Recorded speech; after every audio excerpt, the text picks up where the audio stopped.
जय.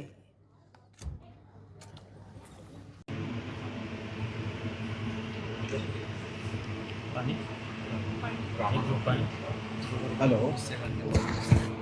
नमस्कार.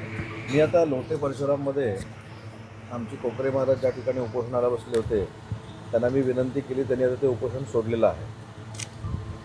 ते गोमातेची सेवा करतात आणि गोशाळा त्यांची मोठी आहे. 1100 गायी त्यांनी सांभाळलेल्या आहेत.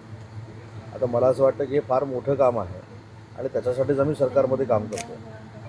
तर माझी आपल्याला विनंती आहे, त्यांचे 25 लाख रुपयाचा काहीतरी लाईट बिलचा आणि असा काहीतरी पशुसंवर्धनच्या ग्रँटचा विषय आहे. गोवंश सेवा केंद्र. हां, गोवंश सेवा केंद्राचा. तर ते आचारसंहिता असल्यामुळे आपण पैसे देऊ शकलो नाही, पण CM साहेबांनी ते पैसे द्यावेत असं खासबाब म्हणून म्हटलेलं आहे.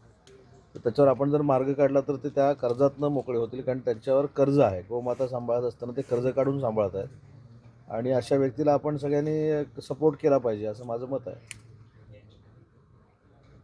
हां, तर मी जर डिटेल तुमच्याकडे पाठवतो आणि मी सोमवारी माझी OSD किंवा कोणाला तरी पाठवतो आपल्याकडे, आपल्याला करून द्यायचं. हां, प्लीज. हो, थँक्यू.